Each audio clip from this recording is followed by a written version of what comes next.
إلى حضرة نبينا محمد صلى الله عليه وسلم وإلى أرواح آبائنا أمهاتنا وجدنا وجدتنا ومشائخنا الأستاذنا ولخصوصا إلى المؤلف الإمام الحافظ الإمام أبو عيسى الترمذي رحمه الله تعالى عنه وخصوصا إلى شيخنا الحبيبنا الأستاذنا ومربنا من شيوخنا من المسلمين والمؤمنين والمؤمنات أينما كانوا في المشارق الأرض إلى مغاربها أن الله ينفعنا من بركة وأسراره وعلومه ونفحته في الدين والدنيا والآخرة. الفاتحة. بسم الله الرحمن الرحيم. الحمد لله إياك نعبد وإياك نستعين اهدنا الصراط المستقيم صراط الذين أنعمت عليهم غير المغضوب عليهم. أعوذ بالله من الشيطان الرجيم. بسم الله الرحمن الرحيم. أحييكم بالتحية الإسلام سلام. السلام عليكم ورحمة الله وبركاته. الحمد لله ثم الحمد لله. الحمد لله رب العالمين. أهلا وسهلا بكم مرحبا بوصية رسول الله صلى الله عليه وسلم. Alhamdulillahi Rabbil Alamin. Wassalatu wassalamu ala ashrafil anbiya'i wal mursalin wa ala alihi wa sahbihi ajma'in. Subhanaka la ilma lana illa ma 'allamtana innaka antal alimul hakim. Rabbi shrah li sadri wa yassir li amri wahlul 'uqdatam min lisani yafqahu qawli. Anamal insana ma lam ya'lam. Alhamdulillahi Rabbil Alamin. Wal'aqibatu lilmuttaqin Wala udwana illa ala zalimin. Ashhadu wa nashhadu an la ilaha illallah wahdahu la sharika lah. Wa ashhadu wa nashhadu anna Muhammadan abduhu wa rasuluh. Allahumma salli wa sallim ala Sayyidina Muhammad wa ala alihi wa sahbihi ajma'in. ولا حول ولا قوة إلا بالله العلي العظيم. ولا حول ولا قوة إلا بالله العلي العظيم. ولا حول ولا قوة إلا بالله العلي العظيم. وبعد. Alhamdulillah. Segala puja dan puji yang tertentu dirafa'kan bagi Allah Subhanahu wa taala, Tuhan ta'aluk sekalian alam.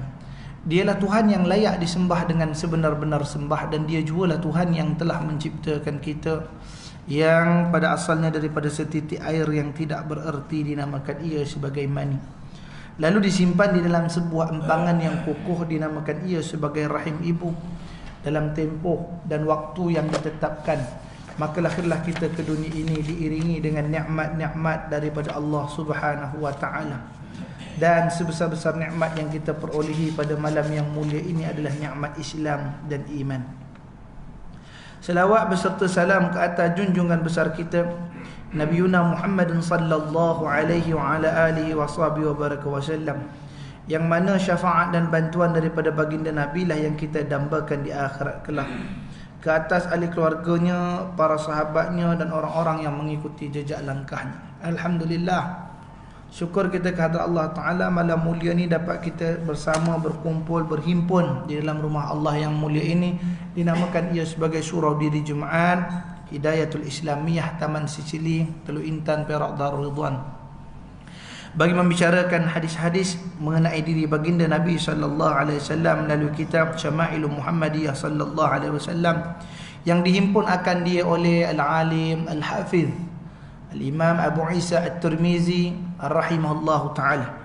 Dan telah sampai perbahasan kita mengenai tentang perwarisan baginda Nabi sallallahu alaihi wasallam, iaitu babu ma jaa fi khulq Rasulillah sallallahu alaihi wasallam, iaitu pada perbahasan mengenai tentang barang yang telah datang daripada hartanya baginda Nabi sallallahu alaihi wasallam. Jadi ketika Nabi sallallahu alaihi wasallam ini meninggal dunia, maka adalah barang-barang yang ditinggalkan oleh baginda Nabi sallallahu alaihi wasallam. Kerana kita dah cerita bab wafatnya baginda Nabi sallallahu alaihi wasallam, Jadi kenapa Al-Imam At-Tirmizi rahimahullah ta'ala meletakkan harta perwasiatan baginda Nabi SAW pada bab yang ke-55 ini? Tidak lain tak bukan disebabkan menjelaskan tentang peninggalan-peninggalan Nabi SAW, apa sahaja yang ditinggalkan oleh baginda Nabi. Siri yang lalu telah kita bicarakan satu hadis berkaitan tentang Nabi SAW ketika meninggal dunia, beliau meninggalkan senjata berupa pedang dan juga bagal. Kita dah bincang bagal dan sekeping tanah. Bagal yang ditinggalkan oleh baginda Nabi SAW itu namanya duldul. Itu kita dah bahas dah dulu dah, masya-Allah. Dan bagal itu ialah bagal betina. Disebutkan bagal tu bagal betina, namanya duldul. Dan ketika baginda Nabi SAW meninggal dunia, itu bagal hidup lagi, insya-Allah. Masa Nabi SAW meninggal dunia, bagal tu pun masih, nama pun peninggalan, masih dah hidup lagi tak, insya-Allah. Di mana bagal tu hidup lagi, dan bagal itu terus hidup di zaman beberapa khalifah. Disebutkan bila bagal itu hidup lama sampai gugur semua gigi bagal tadi, insya-Allah. Bagal tadi sampai dah tak ada gigi. Namun bagaimana sahabat menghargai baginda Nabi SAW, mencintai baginda Nabi SAW, mereka memelihara bagal tadi, menjaga bagal tadi kerana pemilikannya adalah Rasulullah. Kita hari ini kalau pergi Museum Lenggong ke pergi mana-mana, kita nampak ini kereta dinaiki oleh Tunku Abdul Rahman dulu. Orang simpan kereta Tunku Abdul Rahman, insya-Allah. Ini ialah kereta polis, ketua polis negara yang kena tembak, simpan, insya-Allah, buat kenangan. Jadi ini barang tunggangan baginda Nabi SAW, namanya duldul. Mereka jaga sehingga luruh habis gigi duldul itu tadi. Bagaimana sahabat bagi makan? Mereka melumatkan daun dan mereka suap keldai tadi makan. Kerana cintanya pada baginda Nabi SAW, minta maaf bakal tadi, mereka suap bakal tadi makan dengan daun yang telah dilembutkan. Ini tanda sahabat cinta pada Rasulullah. Bukan hanya pada barang yang ada pada diri Rasulullah, tapi apa sahaja yang pernah disentuh oleh baginda Nabi SAW, termasuklah itu bagal. Bagal yang dimiliki oleh Nabi SAW ada lebih kurang 4 atau 5 bagal, dan kebanyakan bagal itu adalah bagal betina milik Nabi SAW. Namun dalam perbahasan kita malam ini ataupun malam yang lalu, kita cerita duldul itu yang ditinggalkan oleh baginda Nabi SAW. Maka hari ini kita sambung cerita tentang tanah fidak, tanah yang ditinggalkan oleh baginda Nabi SAW. Kan masa hadis 388, ma taraka Rasulullah sallallahu alaihi wasallam illa silahatun wa baghlatahu wa ardan ja'alaha sadaqah. Rasulullah sallallahu alaihi wasallam tidak meninggalkan apa-apa kecuali senjata perang baginda, bagal dan sebidang tanah yang kesemuanya baginda jadikan sebagai sedekah. Ni jadi maknanya kerana sikitnya sangat barang tadi, nak bedak-bedak pun rasa tak berbaloi, jadi disedekahkan. Disebut sampai dalam perbahasan kata ala kulli hal, memang segala pemilikan Rasulullah SAW itu jadi barang sedekah. Maka tentang senjata perang kita dah cerita. Pedang Nabi ada 9 jenis pedang. Apa nama-nama pedang tu Ustaz? Tu dekat luar tu ada, insya-Allah. Dekat dinding situ Rosi sini ni ada tampal satu tu, pedang-pedang baginda Nabi SAW. Kalau rajin baca jumpa, insya-Allah tabarakallah taala anu. Jangan dia jadi hiasan aja, masya-Allah. Di situ nama pedang Nabi SAW ada 9 bilang. Tapi di situ kurang 9 rasa saya, masya-Allah. Tapi ada nama-nama pedang tu di situ. Yang kedua kita dah bincang tentang bagal Nabi, iaitu duldul. Hari ini kita nak bincang pasal tanah ditinggal oleh Nabi SAW, namanya tanah fidak. A'udzu billahi minasyaitonir rajim. Bismillahirrahmanirrahim. Qala al-musannif rahimahullahu ta'ala wa bi'ulumihi fi kitabih wa nafa'ani fid darainil amin. Hadis ke-385. Masya-Allah. Ada lagi 14 hadis khatam kitab ni. Insya-Allah barakallahu taala anhu.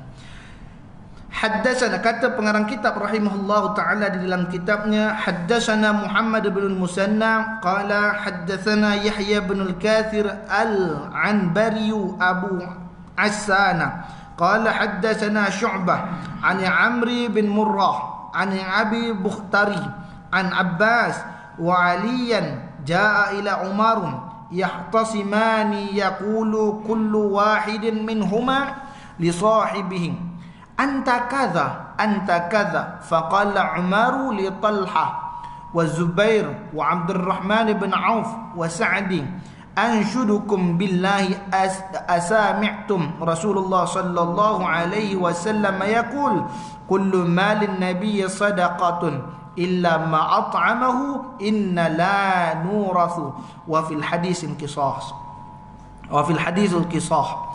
Ini hadis ni kita dah baca pada siri lalu, syarahnya belum lagi. Masya-Allah. Apa maksudnya? Muhammad ibn al-Musanna bercerita kepada kami, ia berkata, Yahya bin Kathir al-Anbari Abu Ghassan bercerita kepada kami, ia berkata, Syu'bah bercerita kepada kami daripada Amr bin Murrah, daripada Abu Bukhtari, bahawa ada yang kata Abu Bakhtari, bahawa Al-Abbas dan Ali datang menemui Umar. Mereka berdua sedang berselisih mengenai suatu perkara, yakni mengenai tanah. Masing-masing berkata kepada lawannya, kamu begini, kamu begitu. Umar berkata kepada Talha bin Ubaidillah, Zubair bin Awam, Abdurrahman ibn Auf dan Sa'ad bin Abi Waqqas, aku bertanya kepada kamu semua dan bersumpahlah demi Allah, adakah kamu semua pernah mendengar Rasulullah sallallahu alaihi wasallam bersabda, setiap harta seorang nabi adalah sedekah kecuali sebagai makanan orang yang menjadi tanggungannya. Sesungguhnya kami para nabi tidak mewariskannya. Dan dalam hadis ini ada kisah yang panjang. Hadis direkodkan oleh Abu Daud dan At-Tirmizi. Jadi ini cerita tentang dua orang daripada kerabat Bani Hashim. Siapa dua kerabat Bani Hashim ni? Nama yang pertama Abbas bin Abdul Muttalib. Nama dia Abbas bin Abdul Muttalib. Siapa Abbas bin Abdul Muttalib? Dia ni pakcik Nabi. Dia ni abang kepada Abdullah bin Abdul Muttalib. Jadi Abbas bin Abdul Muttalib. Dan juga siapa seorang lagi? Iaitulah Ali bin Abi Talib karamallahu wajhah. Ali ni pula sepupu Nabi. Jadi dua-dua ni ada hak ceritanya. Ketika barang tinggalan Nabi SAW ini adalah sekeping tanah yang diamanahkan kepada dua orang sahabat daripada ahli keluarga Nabi, iaitu Abbas bin Abdul Muttalib dan Ali bin Abi Talib karamallahu wajhah. Lalu ketika itu sekeping tanah dua nakhoda. Satu tanah dua kepala. Orang ni nak buat ini, orang ini nak buat ini. Tabarakallah ta'ala. Jadi ketika dan saat itu apa yang berlaku? Maka berlakulah balah di antara kedua mereka. Jadi bila berlaku balah di antara kedua mereka, mereka menemui Sayyidina Umar Al-Khattab radhiyallahu an. Ini bukan zaman Sayyidina Umar, ini zaman Sayyidina Abu Bakar lagi. Cerita ni zaman Sayyidina Abu Bakar. Abu Bakar khalifah ketika tu. Kenapa mereka menemui Sayyidina Umar? Kerana Umar juga termasuk orang yang menanggung nafkah pada keluarga Nabi. Siri lalu kan kita dah cerita bagaimana Fatimah tanya kepada Abu Bakar, ya Abu Bakar, bagaimana jika engkau mati? Kata dia, aku akan wasiatkan hartaku kepada anakku dan juga isteriku. Disebutkan dan cerita tu kan, Abu Bakar isteri dan anakku. Lalu kata Fatimah, kenapa tidak aku? Mengapa aku tidak mewarisi harta bapa aku? Maka kata Abu Bakar, sesungguhnya Rasulullah SAW tidak mewarisi, melainkan kamilah yang berkata kami tidak mewarisi, namun aku menanggung orang yang ditanggung oleh Rasulullah. Atau Abu Bakar kata, aku tanggung. Siapa yang masih hidup Rasulullah tu dalam tanggungan dia, dia dah mati. Hari ni aku ganti tanggung siapa yang ditanggung oleh Nabi SAW. Bukan Abu Bakar seorang je nak tanggung keluarga Nabi, namun Umar juga ambil peranan nak tanggung keluarga Nabi SAW. Maka tu sebab Abbas dan juga Ali bin Abi Talib datang menemui Sayyidina Umar, insya-Allah. Lalu ketika itu diceritakan bahawa sesungguhnya apa yang berlaku di sini adalah berlaku perdebatan di antara mereka berdua, dan mereka ni tadi saling sebut. Dia kata anta kadza wa anta kadza. Engkau macam ni, engkau macam ni, engkau macam ni, engkau macam ni. Maknanya masing-masing menyebutkan status kelayakan, bukan bererti nak memburukkan. Tak. Bukan sahabat ni memburukkan Ali, Ali buruk khabar, tak. Istilah kadza wa kadza di sini mereka nak setuju daripada Umar. Umar, apa kata tanah ni belah dua je? Kata gitu. Kita buat pemecahan tanah. Tanah yang ini Ali jaga, tanah yang ni aku jaga. InsyaAllah tanah fidak, tanah Nabi SAW. Maka bila dengar nak bedak tanah, ketika itu dikatakan dalam hadis ni, qala Umaru li Talha wa Zubair wa Abdurrahman ibn Auf wa Sa'din radhiyallahu anhum. Dan Umar berkata kepada Talha bin Ubaidillah seorang, Zubair ibn Awam, Abdurrahman bin Auf, Sa'ad bin Abi Waqqas. Dipilih 4 orang. Kenapa? 4 orang yang layak menjadi saksi. Ini penyaksian kata, penyaksian lisan 4 orang. Saksi nikah 2 orang. Insya-Allah tabarakallahu taala. Saksi zina? Saksi zina, 4 orang insya-Allah. Dia salah satu syarat saksi zina, bukan kata saksi zina nampak orang zina, oh zina. Dalam kitab syarah fiqh mana-mana pun kata saya baca, di antara syarat nak jadi saksi zina itu mestilah seorang saksi itu melihat bagaimana zakar dimasukkan ke dalam faraj, baru jadi saksi. Kalau tak nampak, dia tak boleh jadi saksi. Tak boleh kata saya tuduh zina, tak boleh. Masya-Allah. Dia kena saya nampak yang itu masuk ke dalam yang itu, kata dia, masya-Allah. Baru dijadikan saksi. Ini perbahasan, masya-Allah barakallahu taala. Atas 1 orang tu, kalau atas 1 orang, masya-Allah. 2 orang kuat sikit, 4 orang lebih kuat dalam perbicaraan cerita ni, perbezaan tanah. Maka tanya pada 4 orang ni, siapa dia? Talhah bin Ubaidillah, Abdurrahman bin Auf, Sa'ad bin Abi Waqqas dan Zubair bin Awam. 4 orang ni ditanya, insya-Allah. Ya, wahai ke-4 orang saksi, kata dia soalan lagi ni. Aku bertanya kepada kamu semua. Dia kata, aku tanya kepada kamu semua dan bersumpahlah demi Allah, adakah kamu pernah mendengar Rasulullah berkata, setiap harta dari seorang Nabi adalah sedekah, kecuali sebagai makanan orang yang menjadi tanggungannya. Sesungguhnya kami para Nabi tidak mewariskannya. Dalam ni tak cerita jawapan, tapi disebut dalam perbahasan panjang. Maka kata mereka bahawa sesungguhnya benarlah apa yang dikatakan itu. Jadi dikatakan sini, kemudian Sayyidina Umar radhiyallahu an mengingatkan mereka berdua, iaitu Abbas dan Ali karamallahu wajhah, tentang asal usul masalah tersebut, yakni tentang awak gaduhkan ni tanah siapa. Asalah gitu. Ni tanah siapa yang awak gaduhkan ni? Ni bukan tanah Abdul Muttalib. Kalau tanah Abdul Muttalib kita boleh buat bincang lagi. Tapi ni tanah Rasulullah. Rasulullah tu milik orang Islam. Rasulullah tu milik orang Islam. Maka ketika itu Sayyidina Umar radhiyallahu an pun meminta persaksian daripada orang yang ada di tempat itu. Siapa dia? Jadi 4 orang tadilah. Talhah bin Ubaidillah, Zubair bin Awam, Abdurrahman bin Auf, Sa'ad bin Abi Waqqas. Kenapa? Kerana mereka ni adalah sahabat-sahabat senior yang semuanya termasuk di dalam 10 orang yang mendapat janji masuk syurga. Ini 4 orang yang janji masuk syurga. Adakah mereka akan berdusta? Tak. Mereka tidak sekali-kali berdusta. Kalaulah mereka ini berdusta atas kesengajaan untuk berdusta, mereka tak dapat masuk syurga Allah Ta'ala. Kenapa? Kerana Allah dah khabar di dalam surah An-Naba. Apa kata Allah Ta'ala? Inna lil muttaqina mafaza hadaiqa wa a'naban wa kawa'iba atraba wa ka'san dihaqa la yasma'una fiha lagwan walakin zaba. Innalil muttaqina mafaza, dan sesungguhnya bagi mereka yang bertakwa itu ganjaran mereka syurga, yang dalamnya itu ada pohon anggur dan pohon buah-buahan kayu. Hadaiq wa a'daba wa kawa'ibat rabam wa ka'san dihaqa. Dalamnya bidadari sedang menantikan mereka, yang mana bidadari itu sebaya semuanya. Kemudian apa lagi Allah Ta'ala kata tu? La yasma'una fiha lagwan wala kizaba. Dalam syurga sekali-kali kamu tak akan dengar lagwan. Ana lagwan, orang Perak cakap lara.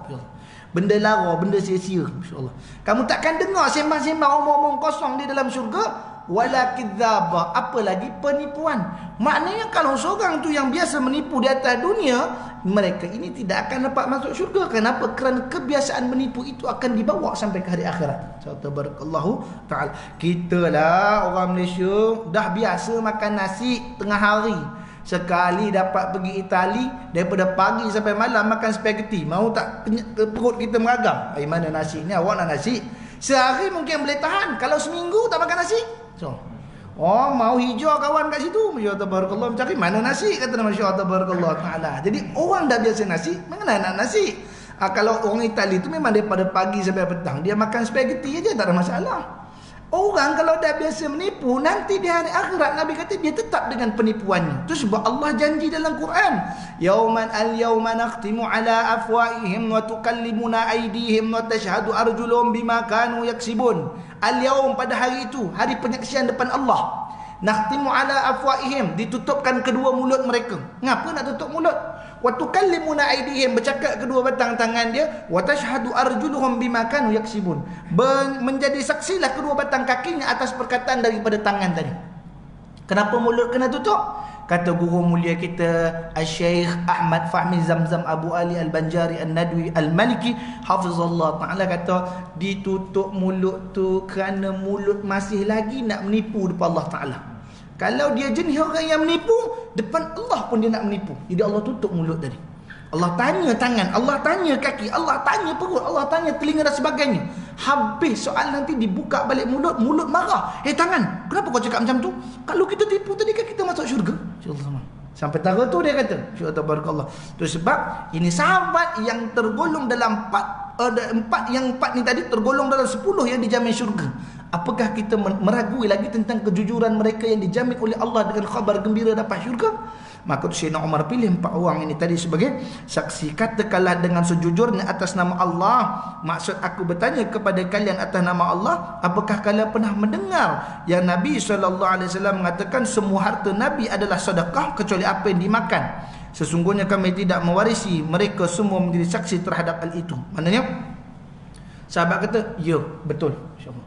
Mereka semua jadi saksi. Sesungguhnya kami, iaitu mereka tadi itu kata, kami pernah mendengar hal yang demikian rupa, kata dia. Jadi itu Umar ingatkan balik, kalau kamu nak minta bedak tanah ni tak boleh. Kerana ni tanah orang Islam. Hasil mahsul daripadanya akan diberikan kepada orang Islam. Dan apa yang berlaku hari ini pada tanah Fidah, itulah yang menjadi Masjid Nabawi yang besar hari ini tu. InsyaAllah. Sebesar Masjid Nabawi itu ada jadi sebiji masjid yang sangat luas, masya-Allah tabarakallah taala. Siapa yang pakai Masjid Nabawi? Orang Islam. Siapa-siapa saja boleh datang, siapa-siapa saja boleh i'tikaf, siapa-siapa saja boleh sembahyang. Tak kira orang mana Malaysia. Orang Malaysia tak boleh. Ini orang Arab punya tu. Tak ada. Kalau ada yang begitu boleh bawa pergi mahkamah, cerita ini tanah Nabi, saya tak dibenarkan masuk. Masya-Allah tabarakallah taala. Jadi itu sebab cerita berkaitan tanah, bertengkarnya dua sahabat ini tadi atas sebab tak sekepala dalam mentadbir tanah tadi. Masya-Allah tabarakallahu taala. Namun bukanlah anta kaza ni makna bukan dia memburukkan Sayyidina Ali, memburukkan Abbas, Abbas memburukkan Ali. Tak. Mereka ini saling mengatakan, bagilah Abbas haknya gitu. Ali kata bagi hak aku begini. Seakan-akan begitulah. Kata ni tak boleh. Ini bukan tanah keluarga, ni tanah umat Islam. Dia macam tu, masya-Allah. Baik.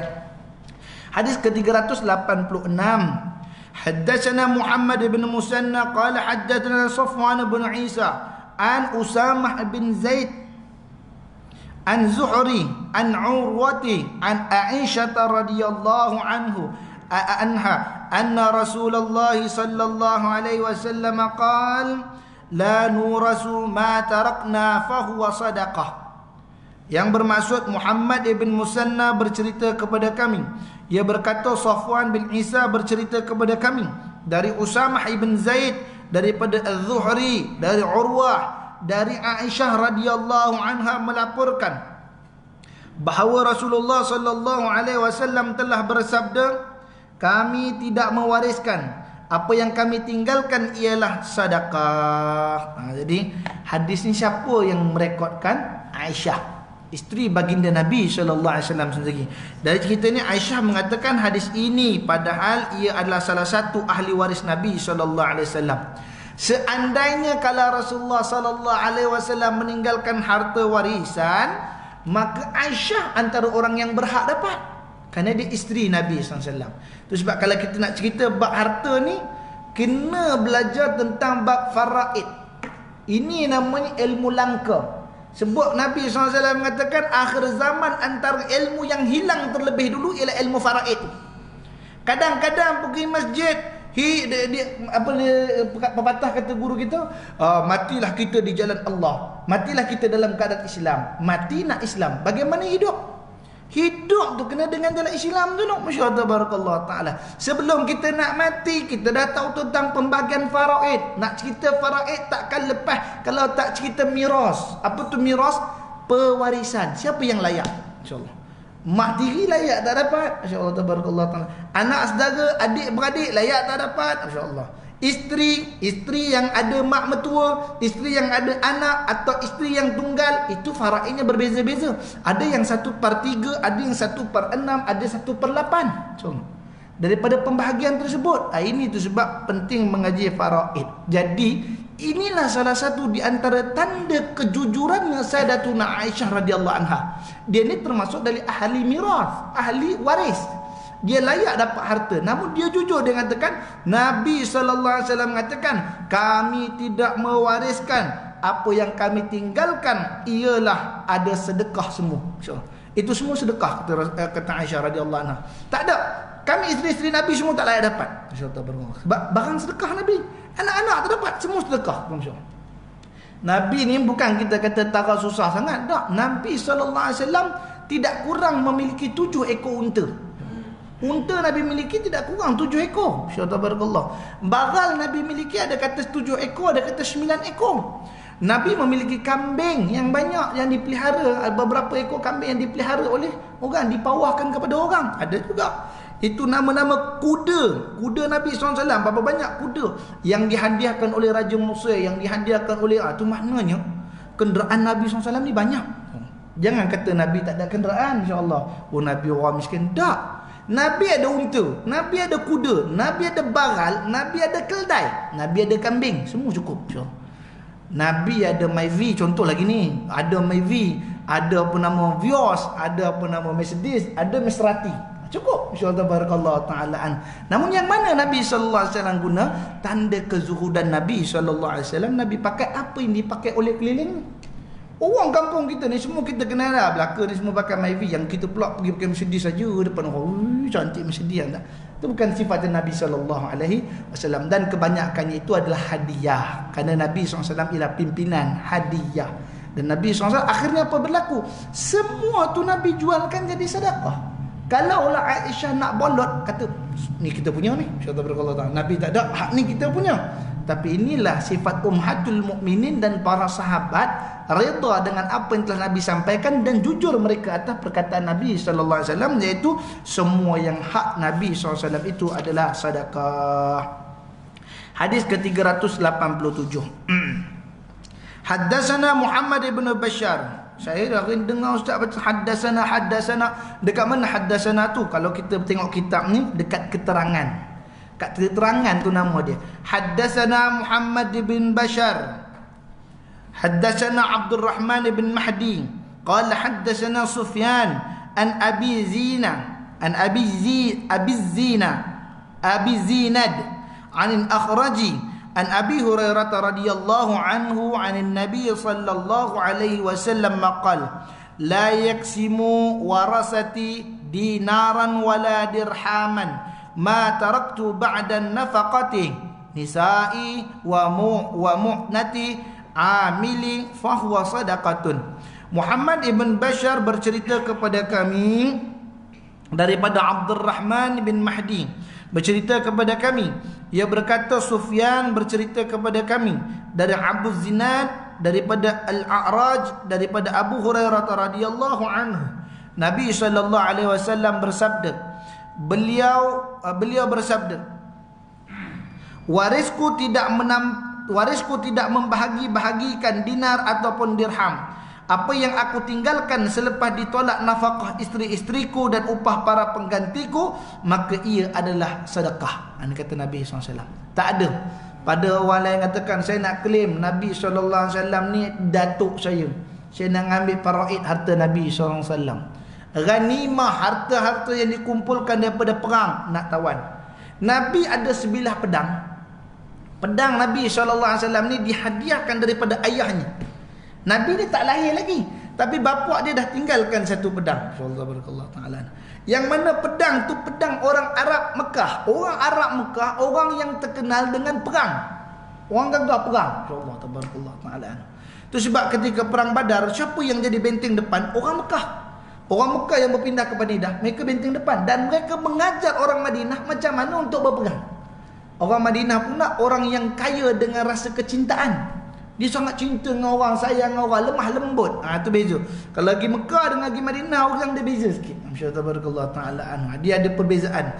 Jadi orang Mekah ni dia dah siap sedia pewarisan mereka lah, barang-barang daripada perang tadi. Antara barang yang ditinggalkan kepada Nabi selain Ummu Aiman. Ummu Aiman ni seorang yang ditinggalkan, khadam yang ditinggalkan oleh Abdullah bin Abdul Muttalib kepada Nabi SAW. Ketika dia meninggal, umur dia berapa? 18 tahun.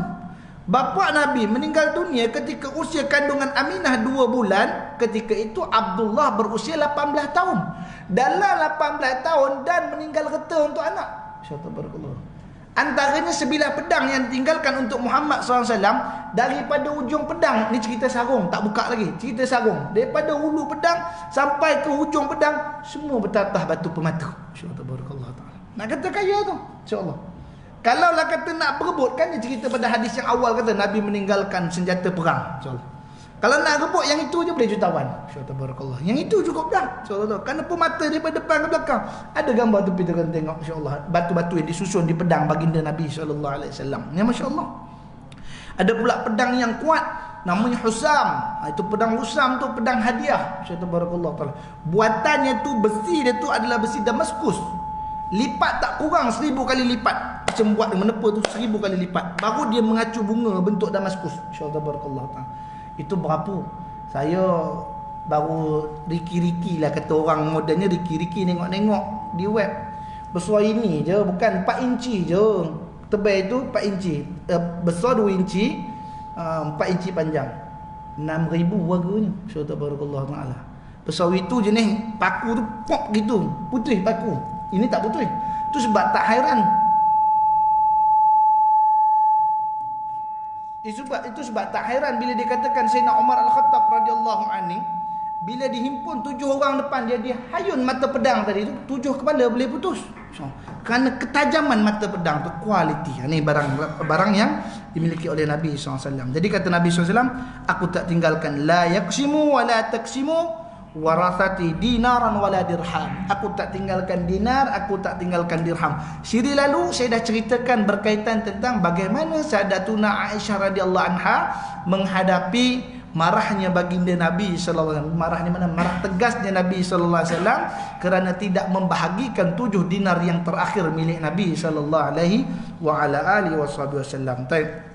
Seterusnya, Haddatsana Hasan bin Ali. Macam habis kita malam ni. Subhanallah taala. Haddatsana Hasan bin Ali al-Khallal qala haddatsana Bishr bin Umar qala sami'tu Malik bin Anas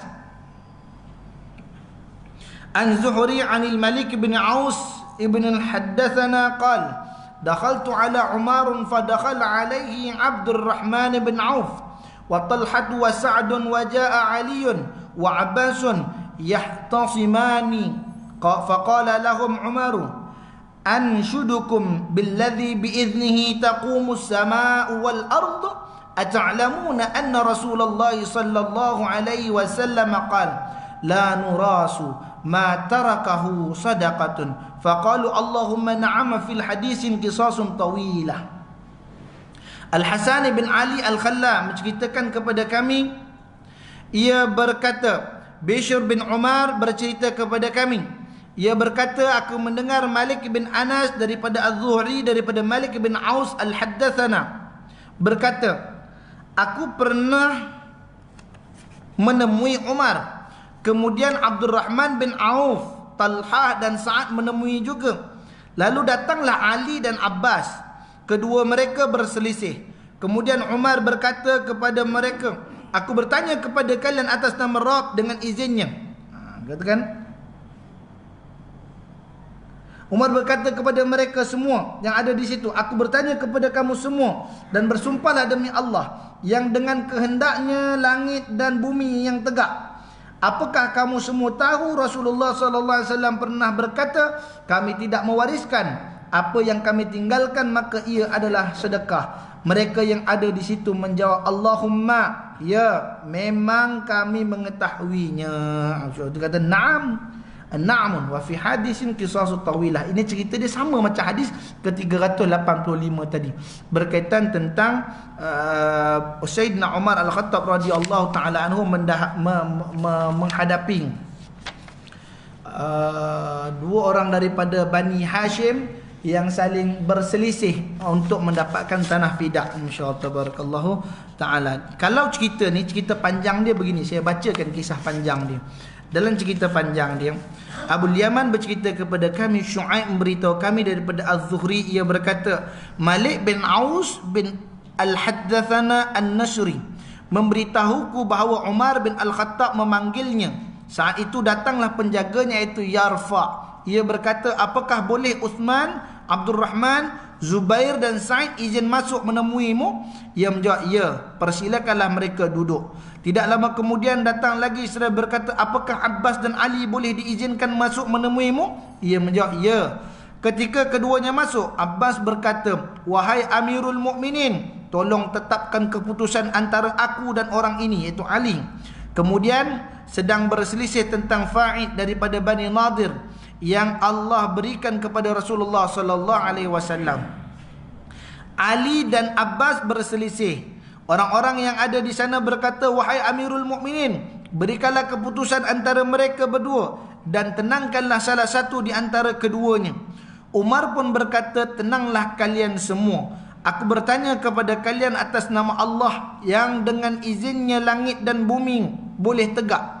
Apakah kalian mengetahui bahawa Rasulullah sallallahu alaihi wasallam bersabda, kami tidak diwarisi, apa sahaja yang kami tinggalkan adalah sedekah. Beliau bermaksud dirinya sendiri. Mereka menjawab, sesungguhnya beliau pernah bersabda yang demikian. Kemudian Umar memandang Abbas dan Ali. Ia berkata, aku bertanya kepada kalian berdua atas nama Allah. Dia tanya pada dua orang ni pula. Dia kata apa? Aku bertanya kepada kalian berdua atas nama Allah, apakah kalian berdua mengetahui bahawa Rasulullah SAW bersabda yang demikian? Kata mereka berdua, ya. Umar melanjutkan lagi, sesungguhnya aku telah berbicara kepada kalian tentang masalah ini. Sesungguhnya Allah yang Maha Suci mengkhususkan Rasulullah SAW tentang segala fa'il ini, dan dia tidak memberikan kepada selain daripada beliau. Maka firman Allah Subhanahu wa taala dalam surah Al-Hasyr ayat yang ke-6 yang bermaksud, dan apa sahaja harta rampasan fa'il yang diberikan Allah kepada Rasulnya daripada harta benda mereka, maka untuk mendapatkan itu kalian tidak mengerahkan seekor kuda pun dan tidak pula seekor unta pun, tetapi Allah lah yang memberikan kekuasaan kepada Rasulnya terhadap apa sahaja yang dikehendaki, dan Allah Maha Kuasa atas segala sesuatu. Ini berlaku khusus bagi Rasulullah sallallahu alaihi wasallam. Demi Allah, Rasulullah sallallahu alaihi wasallam tidak memasukkan orang lain selain daripada kalian dalam fa'i tersebut, dan beliau tidak mengedepankan orang lain selain kalian. Sungguh beliau telah memberikan kepada kalian dan membahaginya antara kalian, sehinggalah sebahagian dari harta tersebut tersisa. Rasulullah sallallahu alaihi wasallam menafkahi keluarganya untuk 1 tahun daripada harta tersebut. Kemudian beliau mengambil sisanya dan menjadikan sebagai harta Allah untuk kaum muslimin. Rasulullah sallallahu alaihi wasallam bersabda, Rasulullah sallallahu alaihi wasallam melakukan itu selama hidup beliau. Kemudian Nabi sallallahu alaihi wasallam wafat. Maka Abu Bakar berkata, aku adalah pengganti Rasulullah. Abu Bakar pun mengelolanya sesuai dengan cara Rasulullah SAW mengelolanya, dan waktu itu kalian ada. Kemudian Umar melihat ke arah Ali dan Abbas. Ia menegaskan, apakah kalian ingat bahawa Abu Bakar mengelolanya sebagaimana yang kalian katakan? Dan Allah mengetahui bahawa ia jujur baik, sesuai petunjuk dan mengikut kebenaran dalam hal itu. Kemudian Allah mewafatkan Abu Bakar, maka aku berkata, aku adalah pengganti Rasulullah sallallahu alaihi wasallam. Dan Abu Bakar aku mengelolakan selama 2 tahun.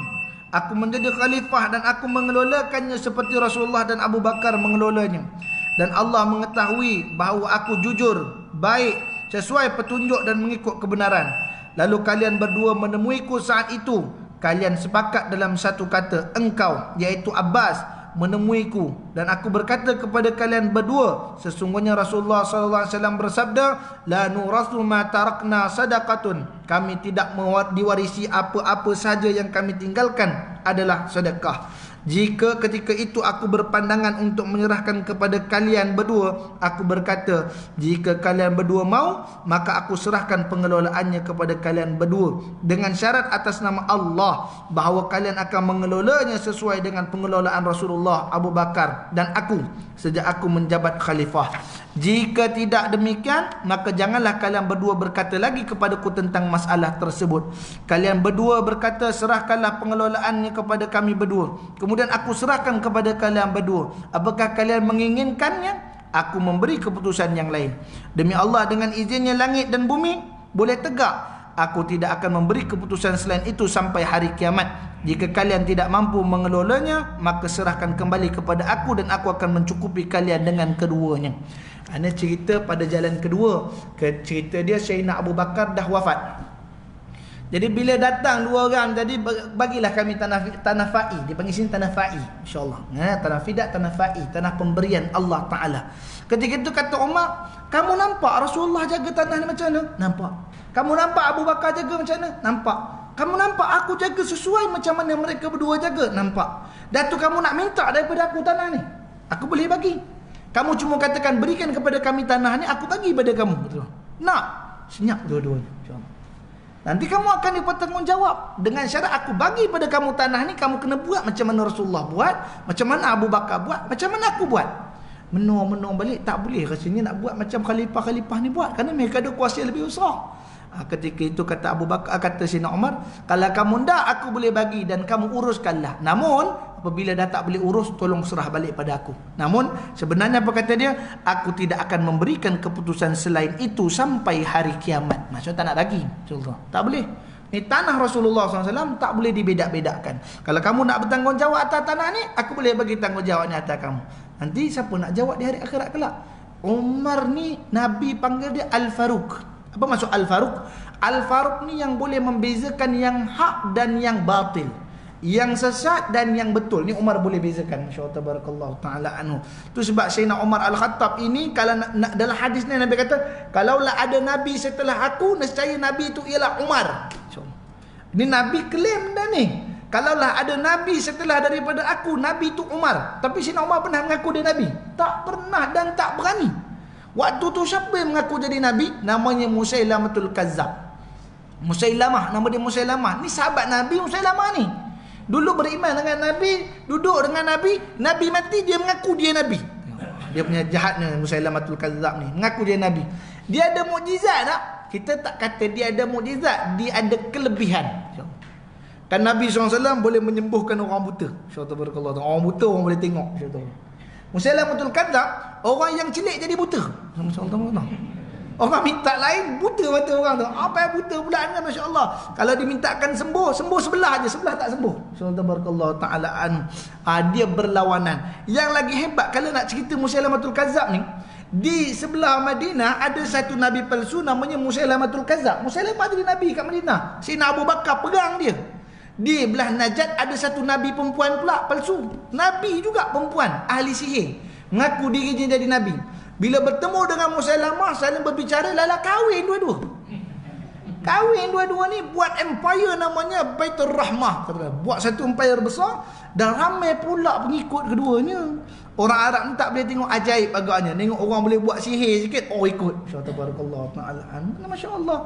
Ikut sampailah berlaku ghuzwah di antara kedua mereka. Perang dua-dua sekali. Dua-dua nabi, dua-dua ada pengikut. Bini nabi, suami pun nabi. Subhanallah ta'ala. Dua-dua ada syariatnya masing-masing. Subhanallah. Tu Sayyidina Umar, Sayyidina Bakar pegang mereka berdua ni. Ini golongan-golongan riddah, golongan orang yang murtad daripada jalan Allah Subhanahu wa taala. Kenapa mereka lari daripada Sayyidina Abu Bakar? Salah satu dari sebab tak mau bayar zakat. Kalau orang yang tak mau bayar zakat hari ni, serupa dia dengan pengikut Musailamatul Kadzab. Terang dekat ini sebagaimana disebut dalam kitab, insya-Allah. Ini dikatakan yang demikian rupa bahawa sungguhnya diperangi mereka itu oleh Sayyidina Abu Bakar sampai Abu Bakar wafat. Sampai Abu Bakar wafat. Subhanallah taala. Musailamah ni nak kata kalau dia menyorok dalam kubu dia dengan tentera-tentera dia, dalam pengikut-pengikut dia, setahun tak keluar pun boleh makan kenyang lagi dalam tu. Mereka dah sediakan dalam kubu tu makanan, kebun, tanah, perniagaan, roti dan sebagainya, cukup. Setahun mereka tak keluar. Orang Islam kepung tu, orang Islam kepung sampai tak boleh nak masuk kerana tingginya tembok dia, tak boleh masuk. Insyaallah tabarakallah taala. Bila tak boleh masuk, Itu yang jadi turun ayat Quran tu, insya-Allah tu. Bila berlaku perbahasan, ni kita nak kata sahabat pun ada selisih pendapat. Minta maaf panjang sikit pada ni, masya-Allah. Dia ada selisih pendapat sedikit tentang masalah ketika mana dah kepung Musailamatul Kadzab tak boleh, orang gegar ke pintunya tak boleh. Apa mereka buat? Zaman Nabi tu, zaman Sayyidina Abu Bakar, lastik pelontar batu tu dah ada dah. Lastik yang letak batu, puff. Letak batu, puff. Yang besar tu macam sebiji kereta tu, lepas tu lepas batu bulat-bulat besar masuk dalam, insya-Allah. Ada seorang sahabat Nabi SAW kata, irkabi ala hadha, naikkan aku atas benda ni, insya-Allah. Bila aku dah ada atas benda ni, kamu lempar aku masuk ke dalam. Bila aku dah masuk dalam, nanti aku buka pintu, kamu masuklah, kata dia, masya-Allah. Dia punya plan macam tu. Maka orang ramai dah angkat ini naik ke atas nak lempar. Datang seorang sahabat pula, "Haish, tak boleh, haram ni." Kenapa pula haram? Tercengang para sahabat. Kenapa pula haram, kata dia. Kita tengah berjuang. Kata dia, apakah kamu tak dengar firman Allah Ta'ala? Bukankah Allah berfirman, wala tulqu bi aidikum ila tahlukah. Janganlah kamu mencampakkan diri kamu dalam kebinasaan. Itu maksudnya, janganlah kamu mencampak. Wala tulku yakni melemparkan. Jangan kamu lemparkan, jangan kamu campak. Wala tulqu bi aidikum ila tahlukah. Jangan kamu campakkan diri kamu dalam kebinasaan. Bingung sahabat, habis nak buat macam mana ni? Masuk tak boleh, apa tak boleh.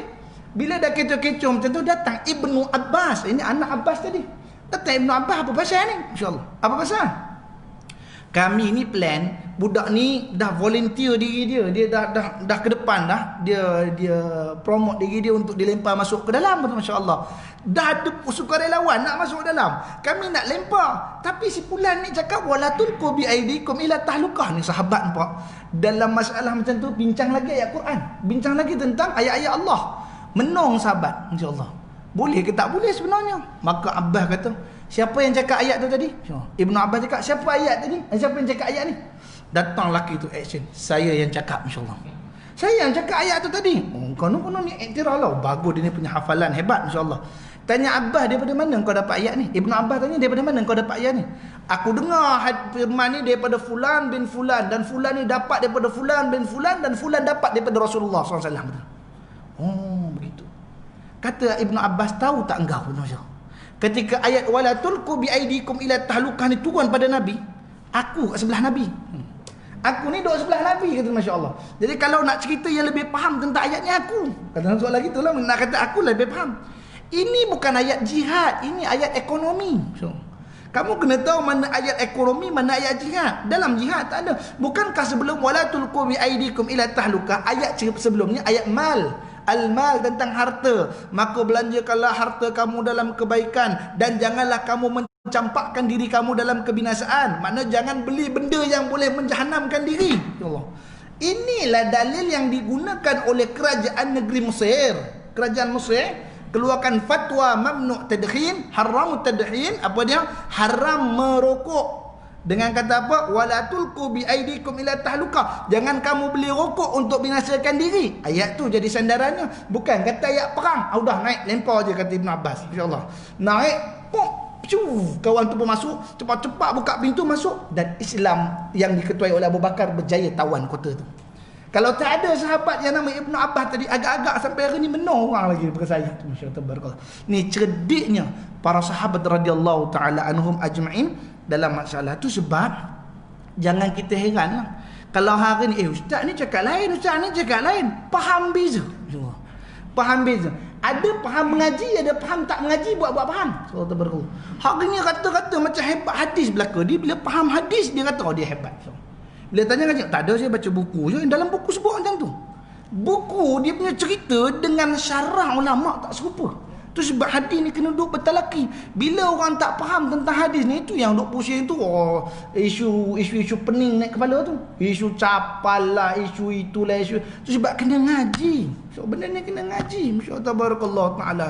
Ya Rahman ya Rahim. Kita pun dalam ni bahas tu sebab, minta maaf saya jawab, kebetulan kita dalam kitab Syama'il Muhammadiyah ni, masya-Allah.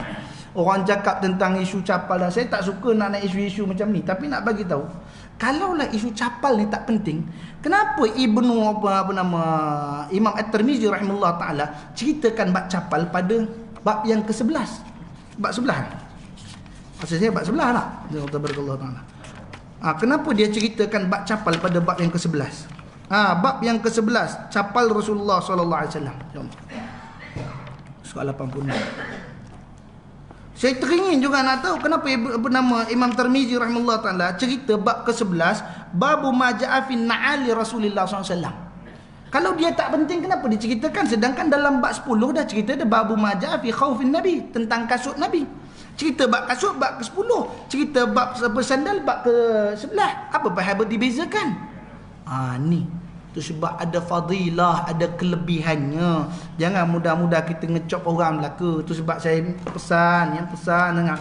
Ada hari ni orang gemar membida'ahkan orang, gemar menyesatkan orang, kata benda ni tak betul, benda tu tak betul, tahlil ni bid'ah. Jadi saya nak tanyalah, andai kata orang tua-tua dulu yang beramal tu, dia mati tu, apa kita nak kata pada dia? Yang dia dah beramal 100 sebelum daripada kita ada hari ni, dia dah duduk wirid, dah baca ratib haddad, dia dah pernah baca talqin, dia baca tahlil tadi. Tiba-tiba kita kata tak betul tuan-tuan, kata Musa. 60 tahun orang tu istighfar tak betul ke? Subhanallah taala. Jangan gemar kita nak menidakkan amal orang. Subhanallah. Tu saya cakap jangan kita buat gitu. Kalau kita pandai kita jumpa nas kita tak betul. Orang beramal sebab ada tok guru yang bagi kata boleh. Dan tok guru yang nak kata boleh tu pasti dia dah telaah dulu sebelum dia kata boleh. Atau hari ni kita pun pantai baru baca satu kita tak boleh, kata masya-Allah. Cerdik sangat kita, malu kita dengan ulama, segan kita dengan ulama dulu. Kalau tak ada ulama dulu siapa kita hari ni? Masya-Allah tabarakallah taala. Panjang pula. Saya tak boleh komen bab-bab macam ni. Masya-Allah tabarakallah taala, dia jadi melerit-lerit. Masya-Allah tabarakallah taala. Kita nak cerita hadis Nabi je tadi, harta peninggalan Nabi sallallahu alaihi wa ala alihi wasallam. Ada lagi baki 2 hadis, itu akan kita sambung pada siri yang akan datang insya-Allah tabarakallahu taala. Baik. Jadi sebelum kita tangguh pengajian pada malam mulia ni, saya mohon ampun dan maaf kepada yang di-benar rahmati Allah Taala, salah silap daripada apa yang saya sampaikan. Jika tidak bertepatan dengan murad kita, bersalahan dengan pandangan para ulama, kepada Allah Jalla Jalaluhu wal Azam saya minta ampun. Kepada barisan ayahanda, ibunda, adinda dan kekanda sekaliannya, saya nyusun 10 jari mohon maaf di atas ketelanjurannya apa yang disampaikan. Jika tak bertepatan, mohonlah ditegur diri saya dengan teguran bisawab jika saya melakukan kesilapan dalam penyampaian.